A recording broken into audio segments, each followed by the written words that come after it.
Physiology of pitching. By Sam Spiegelman and Nathan Koshar. Baseball is said to be the god of all sports. It combines the physicality of football, the coordination of golf, and the endurance of another sport that uses endurance. In this video, we will talk about the physiology of pitching and other related aspects of the best sport ever made. The nervous system is very important in pitching a baseball because of all the moving parts in the process. The nervous system consists of the brain, spinal cord, sensory organs, and all the rest of the nerves connecting these organs to the rest of the body. Together, these organs are responsible for the control over the body and the communication among its parts. In pitching, it is important to have a good nervous system because if you have the right nerve impulses at the perfect time, you will have good form when you pitch and you will get good results. The muscular system is important in pitching because to pitch fast, you need the gains. The muscular system is responsible for the movement of the human body. Attached to the bones of the skeletal system are about 700 named muscles that make up roughly half of a person's weight. When pitching, you actually use a lot more muscles than you think. Pitching also involves your core and legs about as much as your arms. Muscles like your gluteus maximus and your pectoralis majoris are used more than people can imagine. Your legs are used a lot because pitchers push off the mound to get momentum towards the catcher to throw faster. The core is also used to create stability in your body while pitching. The skeletal system consists of 206 bones, along with joints, cartilage, ligaments, and tendons. All of these are made up of connective tissue. They provide structure and support for your body, as well as protect it, and they also are your body's store of calcium. Under normal circumstances, your bones and joints withstand an impressive amount of pressure over the course of a day when assisting in movement, as well as to create red blood cells. During the act of pitching, however, the muscles and joints withstand almost 5 times as much pressure on every pitch than they do from the average pressure they absorb when running. The energy that is created from the entire windup is equivalent to about 5 horsepower, and that has to be transferred through the bones, tendons, joints, and ligaments to reach the ball. The bones and joints get compressed as the energy travels through them.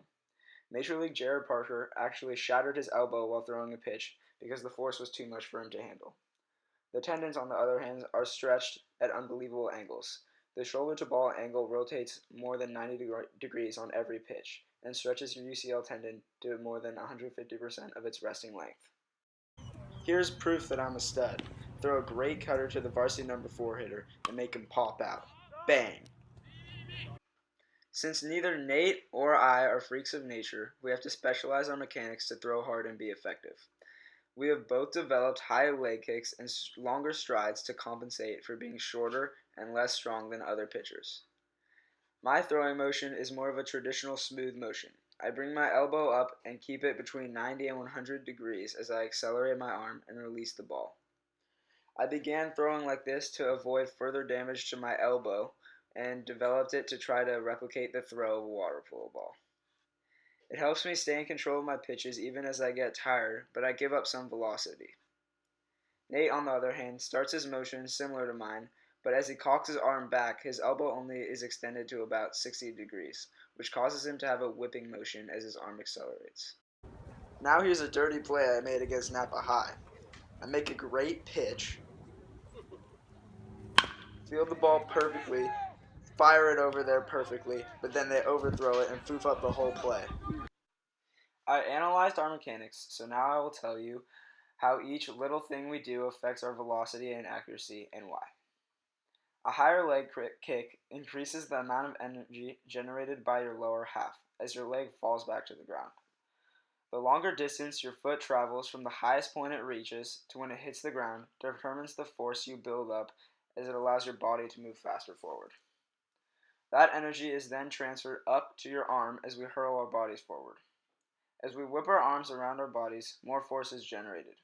In my throwing motion, less force is generated because I don't contort my arm enough to build up the arm speed. On average, Nathan throws about 6 to 8 miles per hour harder than I do because of his arm speed when he whips the ball forward from the release point. It takes Nate about 0.21 seconds less than me to go from the separation of the ball and glove to the release of the ball. This is due to the way he flicks his arm using his UCL as a rubber band. As his scapula relaxes, his stretched out UCL snaps back into its normal length, catapulting his arm forward at about 2,700 degrees per second. That means his arm could rotate in a complete circle 7.5 times in 1 second. As the ball is released from our hands, the energy we built up is transferred through our fingers to the ball. The ball travels to the plate in no longer than 0.5 seconds.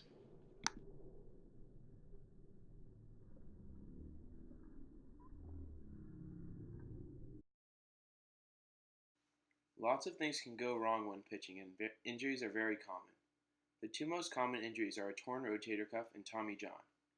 Your rotator cuff is a group of 4 muscles in your shoulder that are necessary for pitching. When you throw a ball, the rotator cuff is the group of muscles that slows down your arm on your follow-through.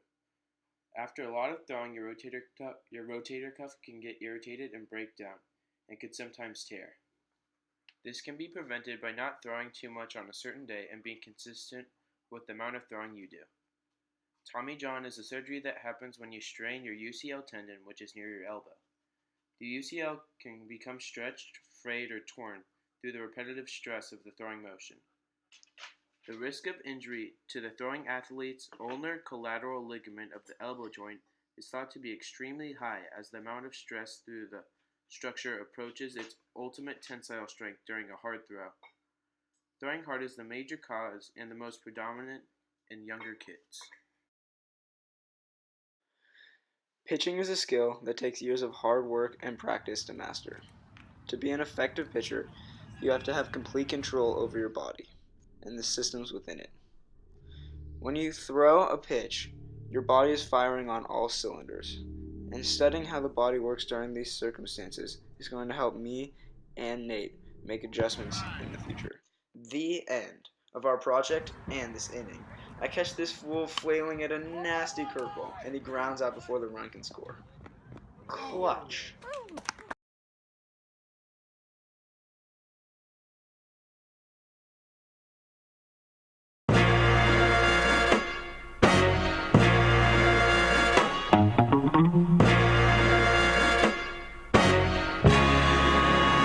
Man, I've lived in the mouth of the beast like we fight to survive in these heights.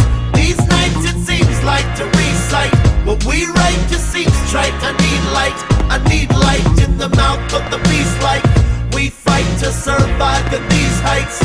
These nights it seems like to recite what we write just seems trite. I need light. All that I do is rewrite every single moment of that day so it's precise. And any obstacle in my way doesn't decide what will become of becomers and comedy life.